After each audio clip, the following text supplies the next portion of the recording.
Hey everyone, how's it going? Today I want to talk about everybody's favorite movie series where it seems like the majority of those movies people don't like for various reasons, and that's Star Wars. Now, I'm not much of a movie guy myself, and my opinions are based mainly on the video games, so I'll take the controversial opinion and say that I like the prequels, purely because they have General Grievous. And who doesn't love the robot man with a smoker's cough and 4 arms? The more lightsabers you have, the cooler you are. That's called science. But I guess for everybody else's sake, we'll focus in on the original trilogy, and specifically the scene where the Joker is taught by the green puppet how to use space magic. Stuck in the swamps of Dagobah is the iconic X-Wing fighter, named as such because of its shape resembling the letter X. How funny is that? Now, as Star Wars is fictional and with futuristic technology, they didn't really have to worry about the logic behind the designs. How or if they could actually function in the real world. They could just make what looked cool. It does still raise the question, though, of if something like the X-Wing could actually function in the real world. In space, like in the movies, the design doesn't matter all that much because of the lack of an atmosphere, and it wouldn't have to worry about aerodynamics or center of gravity, being that it was in an environment with no air and no gravity. In an atmosphere, though, it looks like it would be very tail-heavy, so without modern computer systems, it would probably be incredibly difficult to control. Additionally, its 4 engines, with a relatively thin fuselage, would likely reduce the range on account of lower fuel capacity and high fuel consumption. Also, having 4 individual wings would more than likely just increase drag with no real benefit. At best, a real-life X-Wing would serve as a short-range, high-speed interceptor that would eventually see the X-style wings replaced with a normal single wing to increase performance. Now, even though we don't currently have a real-life jet-powered X-Wing like in the movies, we do actually have several examples of actual planes and actual designs that would attempt X-style wings, albeit not necessarily in the same style as the Star Wars version. So today we're going to look at 3 different designs that could be called X-Wing fighters, each of which had a different take on the concept, originating in different countries in different decades. In fact, only one of them was actually envisioned after the first Star Wars movie was released. We'll go in chronological order from earliest to most recent, so we'll be starting with the Soviet Union's design that is definitely the closest to what the Star Wars design ended up being. First up here is the Sukhoi Shkval, a tail-sinning interceptor. From roughly late World War II up into the late 60s and early 70s, a small but interesting subsection of aviation design and testing settled around the creation of new vertical takeoff and landing aircraft, with ever-increasing engine power and, of course, jet engine technology. The possibility and practicality of VTOL or at least STOL aircraft was rapidly increasing. Such aircraft weren't sought just for the fun of it, though. There are real benefits to VTOL aircraft, in that they don't really need a runway or large stretch of land to take off and land from. This could also increase the number of aircraft that could take off at any given time from, say, a carrier, where space is inherently limited. So in the earlier attempts to create such a plane, a fixed-wing fighter at that, the tail-sitter design was actually quite common. The idea was that sitting on reinforced tailplanes or extended limbs, the planes would launch upwards and level out in flight. Landing them, of course, would be a rather difficult ordeal, with the pilot having to coax the plane into a sort of vertical hover before slowly descending. So, for the Soviet Union back in the late 50s and early 60s, in their effort for a VTOL fighter, they would cover their bases and go down 2 different routes. They would first go down the route that ended up being the winning concept, with the Yak-36 that used directional jet thrusters. This would be similar to what would be seen on other planes like the Harrier jet fighters, famous for their VTOL capabilities. Then, on the other hand, the Soviet military would accept the idea of young designer Roland G. Martirosov for a less conventional tail-sitter. Martirosov and his 10 fellow team members were recent graduates of the Moscow Aviation Institute, and were part of their own technically private design team, but still under the purview of the Soviet military nonetheless. Their tail-sitter design, in concept, may have actually been pretty viable, as far as the tail-sitter design concept was concerned, in that it would fix one of the bigger problems of them in pilot visibility. Normally, on tail-sitters, the pilot would sit facing directly upwards at the sky, making his visibility near the ground incredibly poor and limited. To fix this, they would incorporate a swinging seat for the pilot that would help keep him parallel to the ground. As for the rest of the design, there would be 4 rather small wings at the back, resembling 4 vertical stabilizers. On each wingtip would be a combination shock absorber and fuel tank, with the rearmost part of the tip serving as its landing gear, and the rest of it being hollow and filled with fuel. Personally, it would trouble me that the landing gear was also filled with jet fuel, but whatever. In the center of the 4 wings would be 2 jet engines, with the air intakes extending up to the cockpit. In their initial design pitch, there would be 2 slightly different designs, with altered air intakes and canards. On one model, the canards that would help control it, ideally, were next to the air intakes. On the other, they were in front of it on the nose. Despite the rather strange nature of the design, the Soviet military did actually show interest, and greenlit the funding for a partial mock-up. Prior wind tunnel testing did actually show it to be aerodynamically viable, so it made sense to at least hear out the team. After the partial mock-up was completed and demonstrated its innovative swiveling cockpit seat, drawing the praise of some Soviet airmen in the process, the design team would present a full project proposal in 1963. Unfortunately for the team, and for all of us frankly, because I'd love to know how this thing flew, the Soviet military rejected the design for testing and production, under the direct influence of the Soviet government and their views on such a project. They viewed it as unnecessary. The Soviet military did still commend the designers for their work and ingenuity, and this design is probably the closest that we've ever come to a real-life Star Wars X-Wing, and sadly it died before it could ever start. For our second design, we'll advance a decade into the 70s and swing on over to America for the most successful of the 3 designs in this video. It also took nearly 20 years from initial concept and brainstorming to flight, but still it was the most successful. In 1970, the US Army and NASA sought to research and test out more efficient and powerful helicopter blades and their configurations, along with aerodynamic efficiencies and anything else that they really wanted to test. They wanted a test bed. So for this endeavor, the company Sikorsky, known for their helicopters, would produce 2 moddable helicopter frames known as the S-72 RSRA, which stood for Rotor Systems Research Aircraft. It was capable of being fitted with both a traditional helicopter rotor and twin turbofan tilt rotors.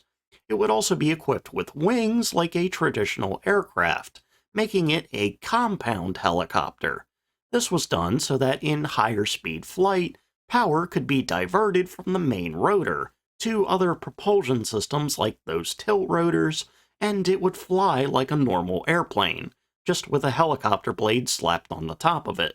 The S-72 would first fly for Sikorsky in 1976, and the first of 2 frames would be delivered to the US Army in 1979, and it would end up serving as a test bed for around 15 years.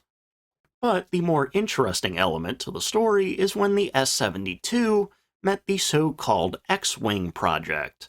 Around the time of the first S-72 test flight, the U.S. Navy's David W. Taylor Naval Ship Research and Development Center, a very short and concise name there, began researching and designing a rotor/wing concept based off the theory of Professor Ian Cheeseman of the University of Southampton in England. Mr. Cheeseman theorized that flat wings could be altered with blown air to serve as helicopter rotors. Air compressors would push air over the flat surface of the wing. This blown air would create a quasi-curve or angle on the surface, giving it the lifting ability that a normal helicopter blade would have. This would allow a designer to potentially combine a helicopter blade with a standard wing, albeit a very complicated combination. So, in 1976, the Naval Research Center would team up with DARPA to create a functioning X-Wing combination helicopter blade and airplane wing. In vertical flight, the X-Wing would spin like a normal helicopter, with the blown air generating the lifting effect of the helicopter blade. Transferring over into level flight, the X-Wing would cease spinning and would act as just normal wings, both forward swept and rear swept on account of its shape, and the aircraft would be powered by other means. The research and development of this concept would continue up into the 80s, and by 1983-84, Sikorsky would be contracted to use the S-72 as a testbed for the X-Wing concept. In 1986, the X-Wing was installed on the S-72, and by 1987, plans were in place for the X-Wing to fly, initially just under its helicopter power, and later transferring from helicopter mode to airplane mode mid-flight. Sadly though, despite the plans being in place, the X-Wing flights would never actually come to fruition. Due to governmental budgetary constraints, there simply wasn't enough money to continue work on the concept, and it would be cancelled in 1988. Now, even though up until 1988 there wasn't necessarily an indication that the X-Wing would be a failure, I do somewhat doubt that the concept would have been accepted even if the flight was successful.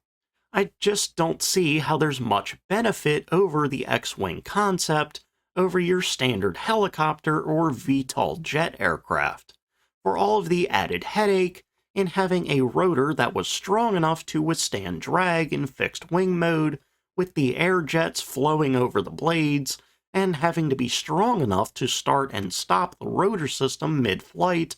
I think all of this was just a bit much, and there wasn't much potential benefit here. It was still a really cool concept in the end, though. Even if it didn't exactly resemble the Star Wars X-Wing, it is still probably my favorite of the three designs. Now, for our final design, we'll stay in the 80s eventually, but we have to go back a couple decades prior and head across the pond to Great Britain, in their search for a more advanced VTOL and STOL jet fighter. In 1959, the company Bristol Siddeley successfully tested and began producing a vectored thrust jet engine. What this meant was that the thrust of the jet engine could be moved, swiveled, rotated, pivoted, whatever word you want to use. This engine, known as the Pegasus, would be fitted onto the Hawker Siddeley P.1214 in 1960, a plane later known as the Kestrel. This initial run of the Pegasus and the testing successes of the Kestrel would end up leading to the world's first jet-powered VTOL fighter in the Hawker Siddeley Harrier, the beginning of perhaps one of the most famous families of jet fighters. With the general success that the Harriers and the Pegasus engine and the general vectored thrust concept would have in the following years and decades, increasing the power of those vectored thrusts was sought. Some way to increase the jet power in VTOL flight and in standard flight was desired. A proposed solution was known as plenum chamber burning, or PCB. In effect, this was similar in concept and in practice to afterburners on standard jet engines, where extra fuel is burned after the jet turbine in the exhaust, leading to increased thrusting power. In turn, though, this leads to increased fuel consumption and increased heat. The PCB method would work a little bit differently, in that instead of that extra fuel being burned in the hot exhaust just after the turbine, it would instead be burned in the colder bypass air that passes around the jet engine. In the Pegasus style of jet engine, the cold bypass air would generally provide the thrust towards the front of the aircraft, and the hotter exhaust would provide the thrust towards the rear. So with PCB, the cold bypass would have an afterburner type effect that would increase vertical thrust, and when rotated for normal flight, increase speed. But with the PCB concept offering greater power, it would also complicate the design that had grown standard on Harrier fighters. Through the 60s and 70s, most, if not all, of the Harriers had 4 jet thruster nozzles located on the underside of the fuselage. There would be the 2 front thrusters that use the cold bypass exhaust, and the rear 2 would be the hot exhaust. However, testing with some PCB VTOL jets showed an alarming issue. Because of the increased thrust from the front thrusters, the total combined power of the 4 thrusters and their respective exhausts passing by the rear fuselage and tail led to excessive vibration and potential damage due to increased heat. Even though the front thrusters were colder air, the extra burning fuel made them hotter. So instead of canning the idea altogether, or even just structurally reinforcing the tail like would be probably easier, new designs were sought that proposed a kind of simple solution to the problem. If there was excess vibration in the tail, then just get rid of the tail. This led to a small series of 3 conceptual designs that were effectively twin-tailed, tailless VTOL jet fighters. The first of the 3, the BAe Kingston P.1214, would come with some pretty significant design alterations that would maintain throughout this little series. First and foremost was the new tail system. Instead of a single tail that followed along the fuselage like normal, the 1212 adopted a shortened fuselage with a twin-tail pylon system that saw 2 quasi-tails extend outward from the wings. This would critically keep the tail out of the path of the several jet thruster exhausts, and would ideally eliminate the issue of vibration and excessive heat. Additionally, the thrusters would be reduced from 4 to just 3. With the removal of the tail, the twin rear thrusters could be combined into a single unit.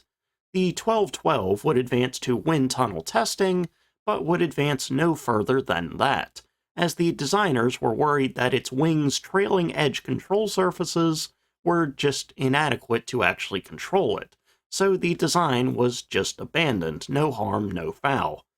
Then came the P-1214, the X-Wing design that would even receive the unofficial name of Star Wars Fighter from the British public, after the design would appear in advertisements and promotions. The 1214 would maintain the twin-boom tailless design, but unlike the other 2 designs in its little series, it would actually have forward-swept wings instead of rear-swept wings, and these forward-swept wings would blend with the pylons into the tail sections, giving it that iconic X shape. This change in wing sweep was done purely for experimental purposes, to see if there was any tangible benefit in having forward-swept wings over rear-swept wings on such a design. At least in theory, forward-swept wings do have some advantages in that the stall characteristics are a little different. Instead of suffering from wingtip stall at lower speeds, like normal swept wings do, the fuselage acting as a natural barrier or wing fence would help prevent this. thus potentially giving them better control and flight characteristics at lower speeds. The big problem with forward-swept wings, though, is the issue of wingtip bending. Because the tips are more forward, this places them under increased strain and stress from aerodynamic pressures. This can lead to a problem where the wingtips bend and end up altering how the plane controls.